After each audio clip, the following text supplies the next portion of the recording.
दोस्तों, आज हम बात करेंगे एक बरसात के सीज़न में होने वाली सामान्य और बहुत आम बीमारी के बारे में, टाइफाइड, जिससे सभी परिचित हैं और सभी कभी ना कभी इस बीमारी से गुजरते हैं। ये फैलती कैसे है, क्या क्या लक्षण होते हैं, क्या इसके बड़े नुकसान हो सकते हैं, क्या इलाज करें और कैसे बचाव करें, इन सारी बातों के बारे में हम जानेंगे। पहला सवाल आता है कि टाइफाइड फैलता कैसे है। टाइफाइड फैलने की मुख्य वजह होती है दूषित खान पान।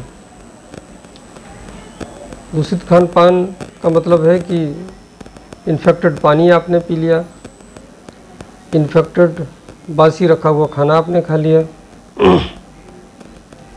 आप किसी पार्टी में गए, वहाँ खाना दूषित है वो आपने खा लिया, स्ट्रीट फूड आपने खाया वो दूषित है। मक्खियाँ भी कई बार इस बीमारी को फैलाती हैं।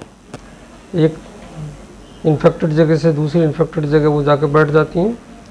वो खाने पीने की चीज़ों से टाइफाइड हो सकता है। तो ये है कैसे फैलता है। अब बात आती है इसके लक्षण क्या होते हैं।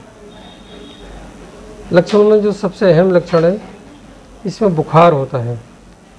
बुखार सामान्यतः लो लेवल का होता है और इसकी एक खासियत होती है बुखार की, इसको हम स्टेप लैडर पैटर्न बोलते हैं, सीढ़ी नुमा बुखार। सीढ़ी नुमा कैसे?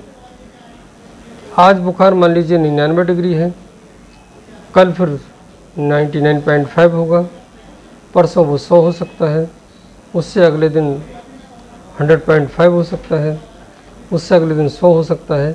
यानी एक एक स्टेप वो धीरे धीरे चढ़ता रहेगा। इसीलिए इसको हम स्टेप लैडर पैटर्न बोलते हैं, जो ज़्यादातर मरीजों में मिलता है। बुखार के साथ साथ भूख की कमी, पेट में दर्द, तबीयत गिरी रहना, शरीर में तकलीफ़ होना, ये सारे लक्षण इसके हो सकते हैं। कई बार टाइफाइड में दस्त की समस्या भी हो सकती है। अब इसका इलाज कैसे करें? इलाज टाइफाइड का सामान्यतः घर पर संभव नहीं होता। पहले कुछ जांचें कराई जाती हैं, जिससे हम ये पता लगाते हैं कि इनको टाइफाइड है या नहीं है।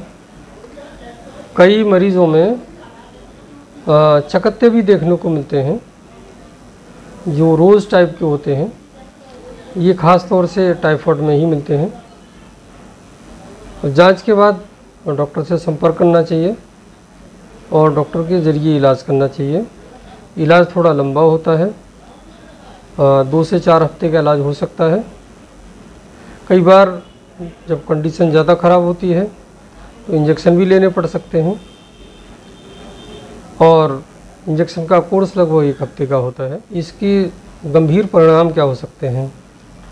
यदि आप टाइफाइड का इलाज नहीं करते हैं तो कई बार इसमें आंत बस्ट होने का खतरा होता है, जिससे कि किसी की भी जान को खतरा हो सकता है।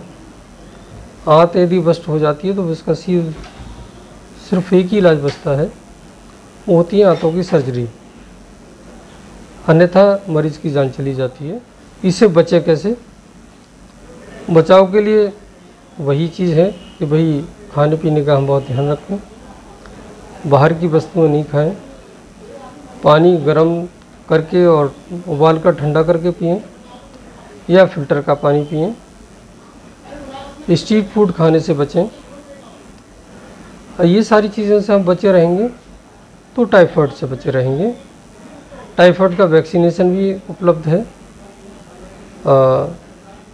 मुंह से खाने वाली वैक्सीन भी उपलब्ध है और इंजेक्शन वाली वैक्सीन भी उपलब्ध है। अपनी सुविधा अनुसार आप वैक्सीन लगवा सकते हैं और बीमारी से बचे रह सकते हैं। धन्यवाद।